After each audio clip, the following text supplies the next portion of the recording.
Hey, welcome into our WQAD News 8 studios. We are less than 3 months away from Election Day here in Illinois, and in the gubernatorial race, Governor JB Pritzker is running for his third consecutive term. His opponent, once again, is Republican Darren Bailey, but this time Pritzker has a new running mate, and we're joined today by that man himself, Democratic Lieutenant Governor candidate for Illinois, Christian Mitchell. Christian, thank you for being here. My honor to be here. Thanks for having me. We were talking a little bit about the campaign. Maybe, you have this crew. I mean, talk to me about just the last few weeks, months. I mean, how has it been, you returning kind of on the campaign trail again? Yeah, it's been wonderful. I love campaigns. I love policy most of all. Campaigns are just kind of the thing you have to do to get there. Sure. To do the policy work I want to do, and was just this morning with a bunch of mayors from the Quad Cities talking about what we can do to improve life here to make sure we get more streetscapes and more roads and bridges. We've invested in that stuff, but also attract people, get that middle market housing. So I love that stuff. I also love trying new stuff. We were just at QC getting some pancakes, so I'm kind of eating my way around the state on my way down. I have a crew because we're going to Springfield for the state fair, for Democratic County Chairs Brunch, and for Governor's Day, and really, really excited to get a chance to just meet with voters and get some pork chop on a stick, which makes me happy. So. Does it get overwhelming at times just picking and choosing where you're going to be? I mean, obviously the state fair, that's a little bit more of an obvious campaign stop, I guess, but there's so many places across the state that you can go. Does that kind of become a little bit of a, I guess, difficult proposition as to where you're going to go next to some extent? Yeah, I'd like to, by the time I'm done, if I'm fortunate enough to be elected with my first term, I want to get to all 102 counties. I think that your time is your life. And when you show up and you demonstrate that you are going to physically be in a place, it shows people that they matter. And so I want to be in as many places as I possibly can. So, we're doing what we can to get to as many counties as we possibly can. We're meeting with big employers. We're meeting with our farmers. I was just at a farm a couple months ago down in Jerseyville talking to cattle farmers about how they're dealing with the tariffs that are really hurting them and that Donald Trump has pushed. So we're trying to get to as many places as we can, and we're just going to keep pushing to get to as many as we can before the campaign ends. You've mentioned a lot of things that I really want to get to, but I want to first maybe ask a few things about you personally. Reading about your story, University of Chicago, you get into public service, eventually deputy governor, and now you're the running mate for JB Pritzker. You've done this all at a very young age, I would say, for the typical political candidate. I guess my question to you is, was this always something that was in your head as the kind of your path? Is that what you envisioned from early on? No, I mean, not necessarily. I mean, I always knew that I wanted to do something to serve the public. Ultimately, the most important person in my life has been my mother, Debbie.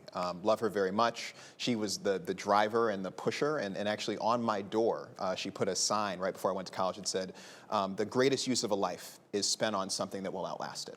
And so for me, originally when I wanted to be a lawyer, wanted to make some good money, wanted to buy mom a big house, and then eventually maybe go into criminal defense or something like that, have a Shelby Mustang sitting in the driveway, love old cars. And when I got to college, I met mentors who really changed my life. And I had some difficult moments coming up. Both my grandparents got very sick, one with heart disease, one with Alzheimer's.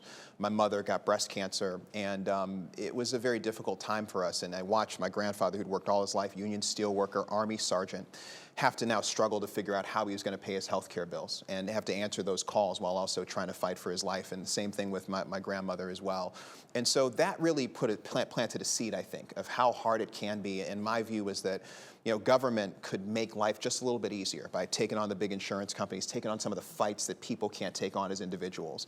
And when I got to college, I met some mentors who really changed my life. Will Burns, who was a city alderman and state representative who I eventually succeeded. And he and John Easton, one of my professors, said, hey, listen, you've made it, congratulations. What about all those other kids growing up in Westchester and Maywood who would be where you were if they had the chances you had? What if you took some of what you've learned at the university and tried to use it to make their lives better, and in doing so, got into greater community with the people of the south side of Chicago where you've been fortunate to be. And so bought my condo in Bronzeville, became a community organizer, eventually became a state rep with the support of all those folks I organized with, and met JB in 2018 when we had a very different and I would argue very bad governor, and really he changed my life and put me on the path to being where I am now. And so when he asked me to come back, as Juliana Stratton went on to hopefully be our next U.S. Senator, it was a pretty easy yes because of how much JB's done to turn our state around from 8 credit downgrades to 10 credit upgrades, from infrastructure that was crumbling to the best infrastructure in the country according to CNBC. And when you get to do that at a time when so much is on the line, including democracy itself, to me your answer has to be yes if you're servant-minded and you remember what your mother put on the door when you're on your way to college. I want to ask you about your relationship with JB to some extent. You helped with that campaign, like you mentioned the first time, then deputy governor. Now you've been chosen. I guess I'm curious maybe what it is about the two of you that has clicked so well, because clearly he has a lot of trust in you, and your responsibilities with him have only grown over time. Yeah, I mean, first of all, what I would say to people is JB's a good man. And I understand when people are running for office, you're thinking, okay, well, what are their executive capabilities? What are their qualifications? How well have they done in business or in life? That's all true. You can't foresee the kind of crises that you're going to see in the governor's office, whether it's a world-changing pandemic or 100-year storms coming basically every single month or two now. Illinois becoming the new Tornado Alley. So the question is, who's going to care about people? Who can bring people together? Who's going to be focused every single day from the moment they wake up? And JB and I are both early risers who get up, 5:30 and start texting each other the latest articles of, hey, somebody just did something cool in Virginia, or hey, this just happened in Germany. Let's get this to the Department of Transportation so we can implement that here. So, he's a good man. We are both nerds who really care about policy. We read everything. We send articles to each other, as I said. We're also actual nerds. So he's a big Star Wars and kind of Star Trek and Battlestar Galactica guy. So am I. We bonded over that. But we are genuine friends. And so even when I was out of government, we still talked a couple times a month. And I think that partnership is useful because as lieutenant governor, my first job is to be his governing partner and be someone he can rely on to say, hey, we got to take on this big project, whether it was the infrastructure bill when I was deputy governor or Climate Equitable Jobs Act when I was deputy governor, say, hey, I'm going to give this to you. Here's my vision for it. Now go get it done. And I think that kind of partnership, I think, is what makes government work well. And I think it's why we work so well together. So I wanted to get into the campaign a little bit. I want to ask specifically for an area like ours. I think the biggest way that maybe you compare the political landscape is just how different it is here as opposed to Chicago, and how almost Chicago has a completely separate presence from the rest of the state just because of how many people are there. Yeah. This is something that the Bailey campaign is focusing more on this year, but I'm curious from your perspective how you balance running a campaign when the priorities of a major city like that could be very different from rural areas. And this is still a pretty metropolitan area, but you go further south, like there's so many Illinoisans that are still living in significantly different situations, maybe have significantly different priorities. Yeah. As you approach this campaign, how do you kind of balance those two things? Well, I mentioned before the importance of showing up and listening. And I think that that's part of the reason why I'm here. So it's one state, but there are going to be different challenges and different priorities depending on your region. So I said I had breakfast this morning with a bunch of local area mayors, and they were walking me through, hey, yeah, Chicago's got challenges, Peoria has challenges in central Illinois. When you've got Iowa right across the border, you've got a very different level of competition for economic development, on tax policy, on things that might indeed be different in Chicago. They're going to be, we need a different set of tools here, and we need DCEO and other departments to be focused on doing that. So my being here means I now have that in my toolkit, and have listened to, someone telling me about, hey, well, for our middle market housing, we need a little bit more infrastructure that you're not going to see as much. That sewer, the electrical stuff, that's the thing the state can do to potentially help us more so than dollars that might go directly into housing. That's interesting information that I now get to take back to the governor, take back to our departments and say, here's what I'm hearing from people doing this work on the ground. So I think that direct on the ground engagement is how you figure that out.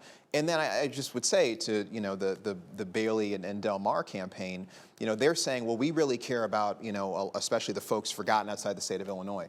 Well, we got some really serious challenges. As I said, I was in Jerseyville with some cattle farmers who are very concerned because their cost of fertilizer is up from the war in Iran. The cost that they're getting for each head of cattle is down because Trump administration has basically gone to a trade war with Argentina. And oh, by the way, we've got a Tyson Foods plant now closing here in no small part because Tyson can't find the cattle that they need because of all the challenges that our farmers were facing. Darren Bailey is a farmer, and he won't stand up to Trump on this. So I don't know why anyone, anywhere, especially in this area, would trust that he's going to stand up for you on anything when this is the thing he's supposed to care about the most.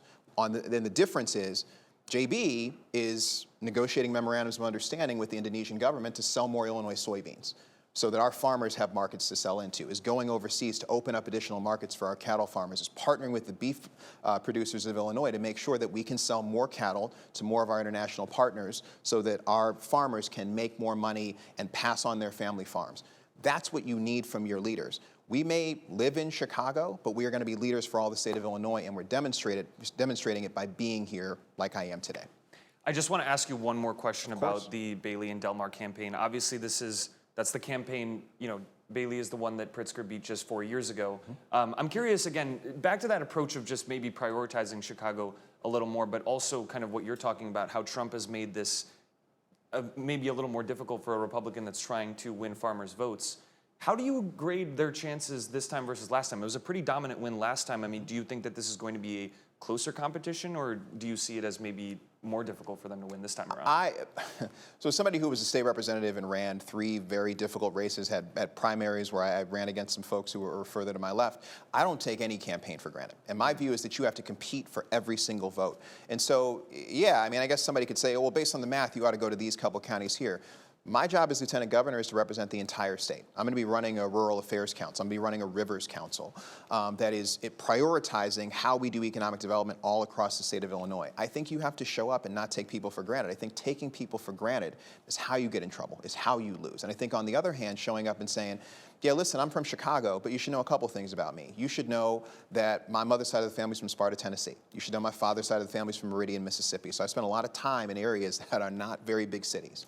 You should know that I'm a member of the Illinois National Guard, and I spend a couple days every single month in Peoria in central Illinois wearing a uniform with a flag patch on, and we don't have party affiliations when we're wearing that uniform. We are from all across the state of Illinois, and we are working to make sure that we can get our service members to and from where they need to go safely, get those planes up into the air, fulfill the mission, aid with flood fighting here at home and other things that the National Guard aids with in the state of Illinois, and we are not basing our support on party labels. That, to me, is a reminder that there's big things we can do together if we are willing to trust each other, to have difficult, because what I love about the Guard is you're having conversations with people who may have some other civilian job, but you're sitting in the same cafeteria. I'm a judge advocate, so I'm a lawyer. Other folks are cops on the side. Other folks are nurses. And we're all having conversations. And when we have those conversations, we realize that what we have in common, no matter what region we're from, is so much more profound than what separates us. That's part of what gives me hope, and it's part of what informs how I campaign, how JB campaigns. I passed an infrastructure bill with the governor's support as deputy governor that is putting 60% of the money into counties south of Cook, because that's where the roads are. That's where the need is. And that was something that was important to us, is to not be partisan, not distribute funds based on what your affiliation is. What do the people of Illinois need, and how do we represent all of you? That's our goal. I'm going to run out of questions, but I was going to skip it, but now I'm going to ask it. Okay. How on earth do you balance doing that, being part of the National Guard, and also, I mean, how many responsibilities do you have? I just quickly, how is it possible to balance those two things? It's a good question, Jonas, but I'll say, what I'm balancing is not nearly as hard as what a cop who works in Hazel Crest and has to drop that shift and show up every month for drill has to do, when especially they're an hourly worker and there's wages they're potentially foregoing or getting less of, can't work overtime because they're showing up to work for the National Guard. Part of the reason I was inspired for 2 reasons to join the National Guard. One is my grandfather. I mean, that was my guy. That was my mother's my hero. My grandfather, that was my idol. And he was an Army sergeant, and he served during the Korean conflict. He was a black man in the Army in the 1950s, and so he would go overseas and be called sergeant and sir and come back and be called boy, and names I don't want to say in front of your viewers. But he always believed in the promise of this country. He was always proud of that uniform, and that's why his picture in his dress uniform is up in my office. And he said, this country can be better than it is, but you have to put in the work. So one day, I'm in my office in Springfield, and General Neely, who was the Adjutant General of the National Guard at the time, who I worked with as Deputy Governor for Public Safety, sees my grandfather's picture, asked me about it, and I said, hey, I always wanted to serve. That was my guy. And he says, you still can. You're a lawyer. We got a judge advocate slot open. And I wanted to do that, yes, because I always wanted to serve, but also because as somebody who worked with the National Guard during COVID, worked with the National Guard after the murder of George Floyd on making sure that the right to protest was protected and that our law enforcement was protected and that shops weren't looted. I saw the sacrifices they had to make to drop what they were doing because they'd gotten a warno and gotten an order that they had to come up. And yeah, sure, there was some other way I maybe could have helped, but as I said at the top of this, your time is your life. And to me, giving some of my time to this organization that has meant so much to the people of Illinois was, to me, a thing I could do to demonstrate how much I cared about what they do, how much I believe in the mission of the National Guard, and that my time was worth it in the same way that it is for that cop or that nurse or that person who works at a local school district. And so it's really one of the honors of my life. I feel very lucky to serve in Peoria and to follow the Peoria way, which is about investing in people and doing the job with excellence. I want to get back to the campaign a little bit. Affordability is something that has kind of come up as one of the big priorities for both campaigns. And I think that what's interesting about that is that there could definitely be an argument made that the incoming governor that's already been here for 8 years might have less of a case when he's already been there. So how would you maybe curb some of those criticisms and say, well, actually our approach is better than the one coming from the other side? Because affordability is something that we constantly report on and constantly is a concern, I mean, I think across the state. What would you say to someone that says, like, is 4 more years actually something that would help in that situation? Yeah, and again, I want to take you back to what is the approach of the people who are in leadership. And what I really admire about JB Pritzker is that every single day he's waking up and saying, what can I do to make the lives of the people of Illinois better? Now, there are things that happen outside of our control and things that happen that are inside of our control. What is inside of our control are things like cutting the state grocery tax. JB Pritzker eliminated the tax on groceries at the state level. It's $360 million every single year for Illinois families, about $120 a year for a family of 4. That's a couple weeks worth of groceries. That is real money back in the pockets of people.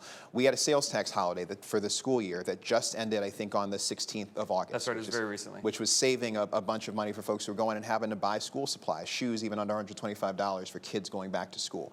Those are examples of things that we can do to control some of what we're seeing in Washington, a $400 payment for families that lost their SNAP benefits because of what's happening in D.C. But here's what we can't control. We cannot backfill everything that Donald Trump has tried to cut through H.R. 1 and the big ugly bill. There are 9 hospitals at risk of closure in the state of Illinois. We can't keep all those open with just state funds. We've got hundreds of millions of dollars cut from SNAP benefits, food going into the mouths of poor children, all the fun tax cuts for Donald Trump and people in his class. And oh, by the way, our opponents, by the way, $8.4 billion in total cuts from the federal government affecting the people of Illinois. What have Darren Bailey and Aaron Del Mar had to say about it? Nothing. Nothing at all. They've claimed, I hear them say over and over, you know, where Donald Trump has good ideas, well, we are going to support them, but where he's hurting the people of Illinois, we're going to stand up. I'm waiting because I haven't seen it, because we've got farmers being hurt right now with fertilizer costs up, with tariffs that are making it harder to sell their goods. We've got 9 rural hospitals at risk of closure. We've got families who are not going to be able to afford a Thanksgiving meal because they've lost their nutrition assistants. And where are Darren Bailey and Aaron Del Mar? Nowhere to be found. So if they won't stand up on that, as a farmer himself in Darren Bailey, as people who claim they care about cities and areas outside of Chicago even more than we do somehow, when 9 hospitals are closing, where have they been? That's the question every voter has to answer as they go to the voting booth. The rural hospitals is something that is extremely relevant to our area. Another thing that's extremely relevant, we've actually been reporting on this as recent as yesterday, data centers. And I want to talk about this because this was something that I think JB Pritzker's perspective has shifted. I mean, back in 2019, it was something that he wanted to bring into the state with tax incentives.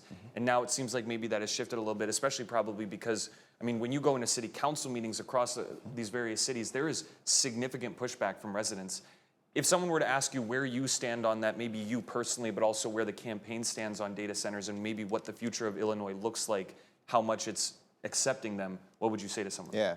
I mean, part of it is to go back to 2019. Data centers have been around for many, many years, but they weren't AI data centers. They weren't what they are now, like potentially sucking a lot of power off of our grid and raising people's bills, sucking groundwater out of the ground and making potentially reservoirs and aquifers less full and less safe. That's the thing people are very rightfully concerned about. And I think that what JB did was say, we're going to end those tax incentives because we need thoughtful regulation in the state of Illinois. If you got a closed loop water system, if you are going to bring your own power, if you're not going to have these NDAs that mean the local community doesn't know what's happening, we can have that conversation. But if Google and Anthropic and these companies with trillion-dollar market caps aren't going to tell you what they're building, aren't going to tell you how it's going to affect the groundwater, aren't going to make sure that my power bill doesn't go up and your power bill doesn't go up and the power bill of the people on this network doesn't go up, that's a problem, and the answer is going to be no. If we can have a responsible approach to regulation, I think that's something, things like the Power Act or some of the principles the governor released that outline some of the things I just said about protecting water, protecting power, protecting people's bills, making sure there's transparency, making sure there's local control. We can have that conversation about all the good union jobs it creates. But without that, we've got a problem in the state of Illinois, and you just saw what happened in New York. I don't think we want to go in that direction here, but if we head in that direction, it's going to be because these companies refuse to open their books, pay for their power, make sure the people's water supply is going to be safe. If they can't do that, then unfortunately, the risk outweighs the benefit. And I want to kind of go back to some things that, because obviously I spoke to Aaron Delmar before you, and some of the things that, one of the biggest things that was raised pretty consistently throughout the interview was the budget. It's something that's increased, and from what I've read, it seems that you guys are proposing that it is, a pretty balanced budget, but it is a budget that's rising. And I'm curious maybe if you think that that's an indication of an economy that maybe isn't the strongest currently, or if you really do think that that is something that just needs to increase over time, because there have been kind of some added taxes that have been added to that, correct? So I guess someone that's just worried, property taxes have been something that maybe have risen in concern here in the state. Yeah. Do you see some of those criticisms as realistic, or do you think that the budget kind of needed to be what it had to be? Well, listen, we of course want the economy to grow faster, and we are investing in the economy all across the state of Illinois. Just in the last year, the governor has invested new money in streetscapes and other projects in Moline, has invested $5 million in a new sewer system in East Moline, and has invested in the Quad Cities Airport right here in this region. And those are all things that are going to drive economic development here that the mayors I was talking to this morning are grateful for. I would say, can the economy be growing faster? Absolutely. Do we want to grow the economy because we think that's the best way to make sure state government has the revenue that it needs, and so do local governments? Absolutely. I will say it is ironic that Darren Bailey and Aaron Delmar are talking about property taxes. Darren Bailey was in local government for 17 years. He raised property taxes by 81%. That is his record. Go check it. And so part of what we have been saying is we put $3 billion new in education since JB became governor. What we need to make sure of is that we are doing what we can, everything we can, to fund the state government share of public schools, but then also asking the local governments then to pass some of the savings from the money that they're getting in onto their local taxpayers, because so much of that burden is about local units of government, the thousands of them we have in the state of Illinois. So we need to make sure that we are pushing down costs that way by making sure that we are investing in education. When you calculate inflation, state budget has actually grown at a decently slow rate. When you think, but things like Medicaid and other mandated areas of spend, where the federal government, again, $8.4 billion just in threats by Trump right now. What we could use from Darren Bailey and Aaron Delmar, if they really care about the state of Illinois, is go talk to your boy, Donald Trump, about making sure that money is actually restored here. Because if you truly love the state of Illinois more than you want to roll out the red carpet for Donald Trump, you would be standing up for Illinois taxpayers who are currently $8.4 billion to the red because of what President Trump is doing, specifically targeting us and other blue states. Let's talk about Donald Trump for a second, because JB has definitely not been one of the governors maybe across the states, especially in blue states, that has necessarily avoided the headlines. He's definitely been mentioned in sentences with Donald Trump all the time. They've spoken about each other. I guess when it comes to everything that you're talking about, when it comes to federal funding, is there, in your eyes, a correct approach when it comes to dealing with the president at this point, especially in a situation where obviously you guys are on very opposite ends of the spectrum? Like, what do you think is the most ideal approach to dealing with the president when it comes to, I guess, just prioritizing Illinois and making sure Illinois is getting the most benefits from federal funding in those instances? I had an interesting inside perspective. So I was inside government during the COVID-19 pandemic, and I saw Governor Pritzker, because we so badly needed ventilators, needed masks, the things that we needed to make sure people could stay safe during the height of the pandemic, that the governor called the president and said, we need these things. And the ask from the president was, will you go say good stuff about me on the Sunday shows? The governor said, absolutely, I will. Now, what happened thereafter is, governor said nice things. We ended up getting machines that were not functional. We ended up not getting our masks or not getting them on time. And it was a lesson that Donald Trump's word cannot be trusted. And so unfortunately, the only way to deal with this president is to stand up to him. Now, if there are places where we can compromise, one example happened, I want to say a couple weeks ago. President Trump said, hey, given what's happening in Iran, given everything, by the way, the president has done on gas prices in raising them, we think some of these gas companies and these oil companies need to actually be helping taxpayers save money by not driving windfall profits right now. JB Pritzker came out and said, I agree with the president on that. So where there are places to agree, I think JB and I are going to be willing to do that. But unfortunately, we have to push back because the president seems to only understand force and only understand people who are opposing him when they believe he's wrong. And something you mentioned just a few minutes ago is education. That's something, education, adequate funding for education, that's something that you fought for specifically even previous to being deputy governor.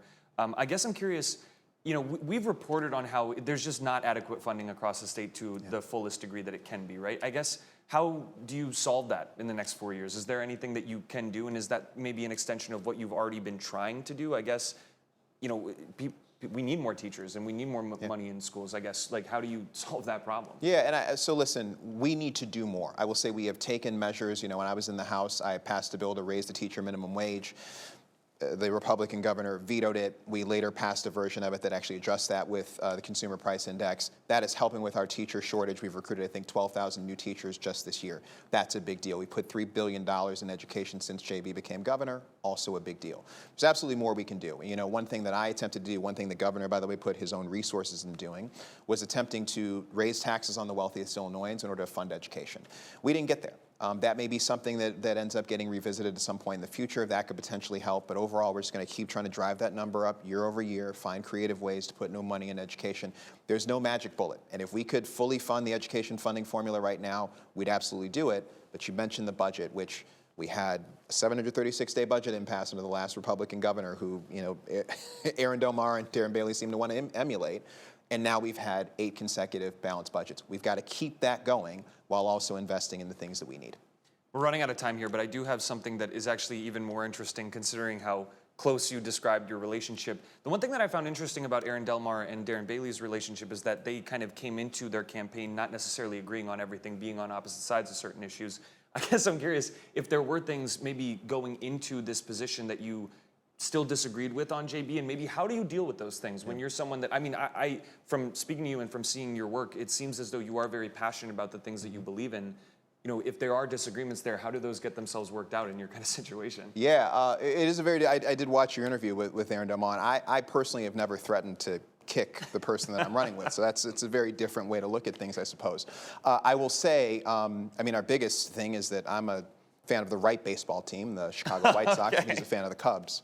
But listen, JB and I. Not a good day for you yesterday, though, no? Yeah, no, it was all going well there till the 10th, and then it just, you know, then it went out of the park literally. But listen, JB and I will have really passionate discussions. We read a lot, we care a lot, and we test each other. Like we'll take the opposite side of an argument just to see where it's going, and in part because we care so much about the issues, and we want to make sure we're looking at all sides of something. Once we've made a decision, we've got each other's backs. And again, I think that is a bit of a contrast in this race. I keep watching these interviews with these guys, and I'm like, I'm not really sure these two actually like each other. And I'd say the difference is that JB and I like each other. We trust each other. We will push each other. We will push back when we think we're wrong. But at the end of the day, we are one team. And I think that's what you want from, you know, your governor and lieutenant governor in the state of Illinois. All right, Christian, I have to let you go in a second. Just last question for you. Like I mentioned, less than 3 months to go in this campaign.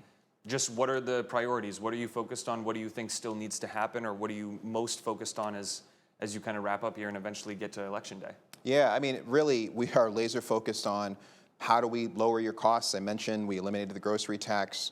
We have put a cap on the cost of insulin. We have made sure that insurance companies now have to justify rate increases on the people of Illinois. How do we continue to raise the standard of living? Things like raising the minimum wage to $15 an hour, making sure we have provided paid sick leave so no one has to make a choice between do I take care of a sick kid or do I keep my job? So really, we've done good work. There's more to do, absolutely, and if we're fortunate to win, we talked about some of the things that we want to do. But it's reminding people of the stakes of the election. It's reminding people we are currently standing up for you, whether you are a farmer or a factory worker who's just potentially lost their livelihood at Tyson. JB Pritzker and Christian Mitchell are going to get your back and to make sure that you have what you need, and that things that are difficult right now happen less often in the future. Aaron Del Mar and Darren Bailey won't even stand up when we're losing $8.4 billion in funding, 9 rural hospitals are potentially going to close, and farmers can't figure out how they're going to sell their products. If they won't stand up for you now, they're not going to stand up for you then. So we're going to tell people what we're going to do, how we're going to continue to improve healthcare, how we're going to continue to improve education, continue to bring economic development to every region of the state of Illinois. And I believe when we do that, we're going to be victorious in November. Christian, thank you so much for joining us. Thanks for the time. Appreciate it. Thank you.